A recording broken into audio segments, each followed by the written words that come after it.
Zoals je op de achtergrond kunt zien, zet ik schapen in voor natuurlijk landschapsbeheer. Ik heb op het moment 3 kuddes zet ik in, 2 in Maastricht, eentje in Heerlen-Brunsum.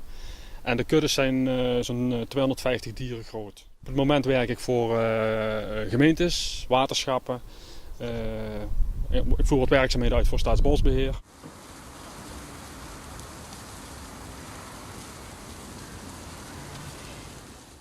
Het begrazingsseizoen, dus projectmatig begrazen, loopt zo ongeveer van april tot december. Daarna, in december, januari, februari, dan gaan we dus voornamelijk bij het boeren doen we een winterbegrazing. Gaan we dus in plaats van bloten komen we met grote schaapskuddes.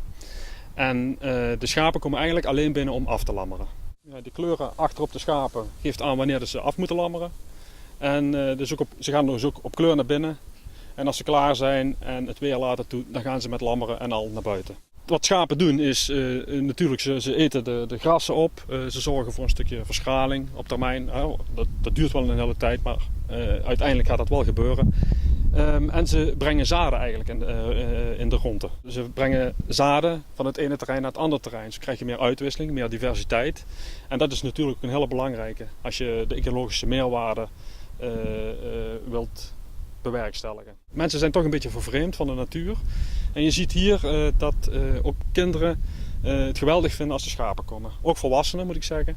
En dat is wel, je kunt wel zeggen 95% van de mensen die het gewoon geweldig vinden om dieren in hun omgeving te zien. En zeker in de stadse omgeving.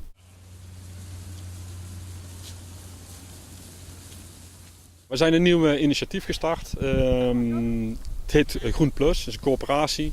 Een coöperatie van op het moment 9 agrariërs die zich bezig willen houden met natuur- en landschapsbeheer voor derden.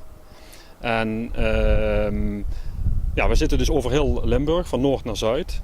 En heel belangrijk is dat wij ons verder willen professionaliseren, specialiseren in dat natuurbeheer. We doen dat met grote en kleine grazers.